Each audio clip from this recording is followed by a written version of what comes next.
ഇടതുമുന്നണി സ്ഥാനാർത്ഥിയായി നിലമ്പൂരിൽ നിന്നും CPM ചിഹ്നത്തിൽ മത്സരിച്ച് ജയിച്ച ആളാണ് PV അൻവർ. ഇപ്പോൾ അദ്ദേഹം സ്വയം മുന്നണി ബന്ധം അവസാനിപ്പിച്ച് പുറത്തേക്ക് ഇറങ്ങുമോ അതോ CPM മുൻകൈയെടുത്ത് അദ്ദേഹത്തെ ഒഴിവാക്കുമോ എന്നാണ് അറിയാനുള്ളത്. മുഖ്യമന്ത്രി പിണറായി വിജയൻ്റെ വാർത്താ സമ്മേളനത്തോടെ അൻവറിന് ഇനി ഇടതുമുന്നണിയിൽ പ്രത്യേകിച്ച് ഒരു ഇടമില്ലെന്ന് ഉറപ്പായി കഴിഞ്ഞു. അൻവർ ഉന്നയിച്ച ആരോപണങ്ങളെല്ലാം തള്ളിക്കളഞ്ഞു എന്ന് മാത്രമല്ല, സ്വർണ്ണക്കടത്തുകാർക്കും ഹവാല പണമിടപാടുകാർക്കും വേണ്ടിയാണ് അൻവറിൻ്റെ നീക്കങ്ങളെന്ന് പറയാതെ പറയുകയായിരുന്നു മുഖ്യമന്ത്രി പിണറായി വിജയൻ. അൻവർ ആദ്യമേ ലക്ഷ്യം വെച്ച ADGP അജിത് കുമാറിനെ ചേർത്ത് പിടിക്കുകയായിരുന്നു മുഖ്യമന്ത്രി. ആരോപണങ്ങളുടെ പേരിൽ നടപടി ഉണ്ടാകുമെന്ന് ആരും വ്യാമോഹിക്കേണ്ടെന്ന് സംശയത്തിന് ഇടയില്ലാതെ അദ്ദേഹം പറഞ്ഞു വച്ചിട്ടുണ്ട്. അൻവർ ആരോപിച്ചതുപോലെ പോലീസ് സ്വർണ്ണക്കടത്ത് നടത്തുന്നില്ലെന്നും അദ്ദേഹം വ്യക്തമാക്കി. അൻവർ ഉന്നം വെച്ച രണ്ടാമത്തെ ആൾ P ശശിയായിരുന്നു. ശശിയെക്കുറിച്ച് പിണറായി പറഞ്ഞത്, എൻ്റെ ഓഫീസിൽ മാതൃകാപരമായി പ്രവർത്തിക്കുന്ന ആളാണ് ശശി എന്നാണ്.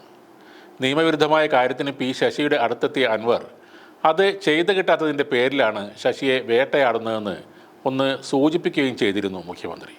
വ്യക്തിപരമായി സംസാരിക്കുന്ന കാര്യങ്ങൾ ആരെങ്കിലും റെക്കോർഡ് ചെയ്യുമോ എന്ന് ചോദിച്ച പിണറായി ആ കാര്യത്തിലും അൻവറിനെ ചെറുതായി തള്ളി പറയുകയാണ് ചെയ്തത്.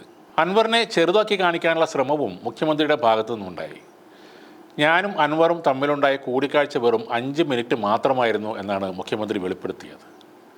എന്നാൽ അരമണിക്കൂറോളം സമയമെടുത്ത് വിശദമായി മുഖ്യമന്ത്രിയോട് കാര്യങ്ങൾ പറഞ്ഞുവെന്നായിരുന്നു അന്നത്തെ കൂടിക്കാഴ്ചയ്ക്ക് ശേഷമുള്ള അൻവറിൻ്റെ അവകാശവാദം. കൂടിക്കാഴ്ച നീണ്ടുപോയെന്ന് കാണിക്കാൻ വെറുതെ സമയം ചെലവിട്ടയാളാണ് അൻവർ എന്ന പരിഹാസവും മുഖ്യമന്ത്രിയുടെ ഈ വാക്കുകളിലുണ്ടായിരുന്നു. അൻവറിൻ്റെ കോൺഗ്രസ് ബന്ധം ഓർമ്മപ്പെടുത്തിയ മുഖ്യമന്ത്രി അൻവർ ഇടത് പശ്ചാത്തലമുള്ള ആളല്ലെന്ന് പറഞ്ഞ് അൻവറിനെ പിന്തുണയ്ക്കുന്ന CPM പ്രവർത്തകർക്ക് ഒരു സന്ദേശം കൂടി നൽകിയിരിക്കുകയാണ്. അൻവർ ഇക്കാര്യങ്ങൾ ആദ്യം പാർട്ടിയുടെ ശ്രദ്ധയിൽപ്പെടുത്തണമായിരുന്നു. മുഖ്യമന്ത്രി എന്ന നിലയിൽ തൻ്റെ ശ്രദ്ധയിലും പെടുത്താമായിരുന്നു. പിന്നീടാകാമായിരുന്നു പരസ്യമായ നടപടി. അങ്ങനെയാണ് സാധാരണ നിലയിൽ പോകേണ്ടത്. അതല്ല ഇവിടെ സംഭവിച്ചത്. ഞങ്ങളുടെ കൂട്ടത്തിലുള്ള ഒരാൾ സ്വീകരിക്കുന്ന നടപടിയല്ല ഇതെന്നും മുഖ്യമന്ത്രി വിമർശിച്ചു. അൻവർ IPS ഉദ്യോഗസ്ഥൻ സുജിത് ദാസിൻ്റെ കോൾ റെക്കോർഡിംഗ് പുറത്തുവിട്ടത് മോശമായ പ്രവണതയാണെന്നും അദ്ദേഹം പറയുന്നു.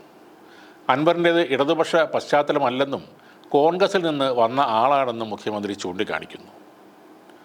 എന്തായാലും PV അൻവറിനെ തള്ളുന്നതിനൊപ്പം P ശശിയെയും ADGP അജിത് കുമാറിനെയും ചേർത്ത് പിടിക്കുകയാണ് മുഖ്യമന്ത്രി. അൻവറിനൊപ്പം നിലകൊണ്ട സൈബർ പോരാളികളും ഇടത് പ്രൊഫൈലുകളും ഇനി എന്ത് സമീപനമാണ് കൈക്കൊള്ളുക എന്നതും കണ്ടറിയണം.